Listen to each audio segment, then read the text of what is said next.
Nos acompaña ya en nuestros estudios el doctor Augusto Tandazo. Con él queremos analizar varios temas de la misma forma y quiero comenzar con el primero. El gobierno anunció que depurará el registro ampliado mediante el cual concedió 28.000 visas a refugiados colombianos. ¿Cómo entender aquello cuando en la primera oportunidad los da y hoy los quiere sancionar?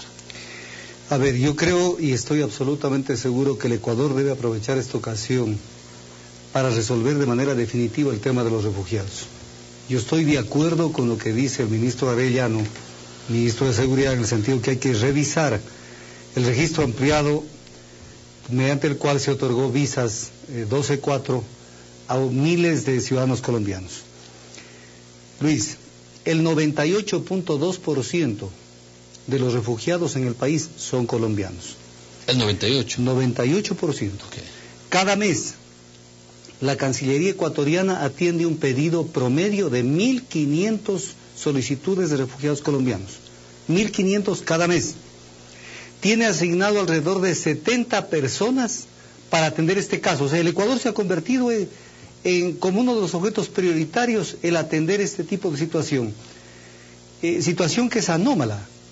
Es anómala porque realmente no existen refugiados desde el punto de vista jurídico. Lo que existen son desplazados de una situación de violencia que está focalizada en determinados territorios de Colombia. Desplazados a refugiados son dos cosas diferentes. Son dos cosas diferentes. Para que exista la calidad de refugiado, primero, la Convención de Ginebra nos dice que el trato de refugiado se lo da personalmente.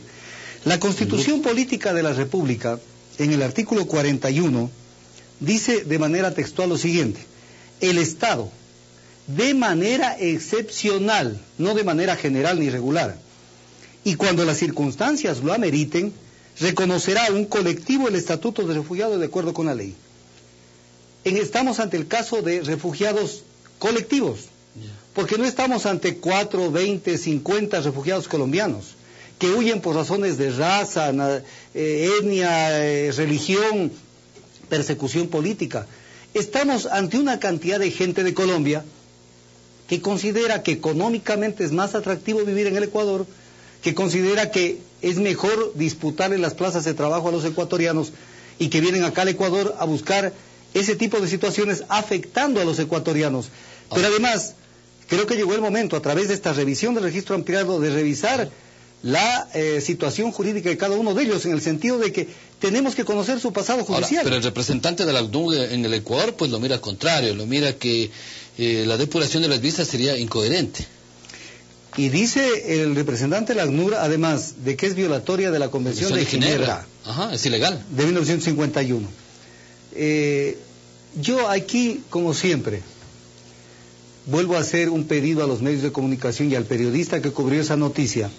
Aquí está la noticia, Diario El Universo, 1 de julio. Que antes de entrevistar a una persona se preparen. Porque ahí tenía que preguntarle inmediatamente al representante de la ACNUR, al señor Luis Varese, ¿en qué parte de la Convención de Ginebra de 1951 dice esto que el Ecuador está violando? Que justifique, porque no se puede llenar con tinta los periódicos diciendo cosas que no son. Todo lo contrario. La Convención de Ginebra establece de manera clara en varios artículos. Por ejemplo, la famosa letra F del artículo 1 dice que las disposiciones del convenio, o sea, de la Convención de Ginebra, no serán aplicables a personas que han cometido un grave delito común fuera del país del refugio.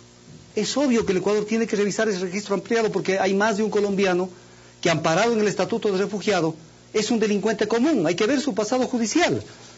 La misma Convención de Ginebra, en el artículo 32, dice que el Ecuador podrá expulsar a un refugiado por razones de seguridad nacional o de orden público. El artículo 33 de la Convención de Ginebra dice que un refugiado no podrá invocar los beneficios de la Convención de Ginebra cuando éste, con sus actos, constituya un peligro para la seguridad del país donde se encuentra. Y finalmente la Convención de Ginebra, cuando analiza en el literal C del artículo 1, dice: esta convención cesará de ser aplicable a toda persona que se niegue a ser acogida por su país. ¿De qué se trata en esto, Luis? Hay cómo entenderlo aquello. A ver, es fácil entenderlo. La Convención de Ginebra El protocolo de Kioto de Tokio de 1967 y el reglamento para el estatuto del refugiado que rige en el Ecuador habla de manera clara que el refugiado se acoge a este beneficio cuando hay un estado de violencia generalizada en su país. La pregunta que yo hago a los televidentes que me están escuchando: ¿Colombia vive un estado de violencia generalizada? O sea, en Bucaramanga, en Cartagena, en Medellín, en Buga, en Buenaventura, en Ibagué, ¿en todos esos sitios hay violencia generalizada? No, la violencia está generalizada en la zona del Putumayo y en la zona de la frontera con Venezuela. Colombia tiene más o menos unas 4 veces el territorio, 4 o 5 veces el territorio del Ecuador. Y tiene por lo menos 3 veces el territorio del Ecuador, que está absolutamente pacificado. Si no hay violencia generalizada en Colombia, ¿qué es lo que el Ecuador tiene que negociar con Colombia y pararse duro? Que así como recibimos a estos desplazados, Colombia flete aviones y se los vuelva a llevar a zonas donde no hay violencia generalizada. Pero no podemos asumir una carga humana, una presión contra el trabajo de los ecuatorianos, que le cuesta al Estado ecuatoriano alrededor de 40 millones anuales. ¿Y cuántos años vamos con esto? Esto se agudizó en los últimos años. Okay. Con las veleidades de la nueva Constitución, los ciudadanos son ciudadanos universales, no al pasado judicial y entra en cualquier persona. ¿Solución en este tema? Solución: apoyar lo que está haciendo el ministro de Seguridad. Revisar la situación de los refugiados colombianos a quien se les ha otorgado una visa, porque muchos de ellos no cumplen con esas condiciones, y además ponerse a negociar con el gobierno de Colombia para que se haga cargo de estas personas que son desplazadas. Con mayor razón en un momento en donde esto ha pasado de agache, esta noticia, porque veo que los medios de comunicación no la quisieron tocar. El presidente Santos lo dijo hace menos de 10 días. Yo me hago responsable del bombardeo de Angostura. Y el Ecuador, mutis por el foro. Silencio sepulcral. Tenemos que ser coherentes. Tenemos que tener una actitud firme con el gobierno colombiano. Con mayor razón, en este caso, cuando más de un colombiano, mucho más de un colombiano, se filtra a través del Estatuto del Refugiado para cometer fechorías en el Ecuador. Vamos con otro tema importante también, lo que pasó el día viernes con el Consejo de la Judicatura, la sanción a los jueces en la determinación a la sentencia, al mayor Tapia y quienes también otros policías involucrados. ¿Cómo mirarlo? ¿Cómo entenderlo? Se dice que hay una inseguridad jurídica ahí. A ver, yo le escuchaba al asambleísta César Rodríguez hace un rato y entiendo que cometió un lapsus de buena fe. Él dijo: la sentencia está en firme. La sentencia no está en firme, pues. La sentencia está en firme, asambleísta Rodríguez, cuando la sentencia esté ejecutoriada. Es una sentencia que ha dictado el Tribunal Segundo de Garantías Penales, pero es una sentencia sujeta a diversos tipos de recursos, entre ellos el recurso de nulidad, el recurso de apelación. La sentencia no está ejecutoriada. Pero el tema que se está discutiendo en este momento no es precisamente si se hizo justicia o no. El tema pasa por otros temas. El Código Orgánico de la Función Judicial, y yo quisiera que la ciudadanía ponga atención en lo que voy a decir. Artículo 223 del Código Orgánico de la Función Judicial. El Consejo de la Judicatura nombrará jueces temporales de un banco de elegibles. Banco de elegibles porque tienen que todos calificar, pues. No se puede elegir a un juez que pasa por la calle o a una persona que pasa por la calle como juez. Tiene que reunir cierto tipo de condiciones, y esto es un banco de elegibles para los tribunales penales, que serán llamados a integrar el tribunal por el presidente, pero siempre que primero tenga la condición de juez suplente. Porque si no tiene la condición de juez suplente, el presidente del tribunal no le puede decir: venga y júntese al grupo de 2 para hacer 3 y emitir una sentencia. ¿En este caso? En este caso no era un juez suplente. ¿Qué era? Era un juez posiblemente ad hoc, pero no era un juez suplente. Ahora, el 266 del Código de Procedimiento Penal dice: si por cualquier causa faltare un juez para integrar el Tribunal de Garantías Penales, que es este caso, el presidente o quien haga sus veces convocará al respectivo juez suplente. Pero ¿qué es lo que pasa? Como vivimos en el Ecuador del absurdo, en la transitoria cuarta del Código de Procedimiento Penal, en la reforma del 24 de marzo del 2009 le pusieron algo. Esos son los vacíos que crean la gran inseguridad en el país. Mientras se haga el nombramiento de los jueces suplentes a los que se refiere el artículo 266, continuarán actuando los jueces ad hoc. Entonces, ¿qué es lo que tenemos, Luis? Tenemos que un presidente de un tribunal está integrado por 3 personas. El presidente del tribunal, no tiene jueces suplentes, porque no han sido designados para ese cargo. Y lo que hace es convocar a cualquiera de las personas que no tienen esa calidad para que se integren y dicten una sentencia. Esa es la forma como se dicta sentencias. Jurídicamente, ¿cómo está el caso entonces? El caso es absolutamente cuestionable, pero retrata de cuerpo entero lo que pasa en el país. Lo que pasa, que en este caso el gobierno, como le interesa la sentencia, dice todo es normal. Pero si hubiera sido el mismo caso, con un juez ad hoc que lo cogieron de la calle, lo metieron a que dicte sentencia, ¿qué hubieran dicho? Exactamente lo contrario, porque es un caso eminentemente político. Ahora, dentro de ese marco, entonces, la lucha continúa para el otro lado, para la oposición. Vea, es una lucha que no va a parar. El tema de los medios de comunicación, de la ley de comunicación, va llegando a su fin. Igualmente lo escuchaba el asambleísta Rodríguez. El gobierno nacional, en materia de comunicación y en materia de juicios, es juez y parte.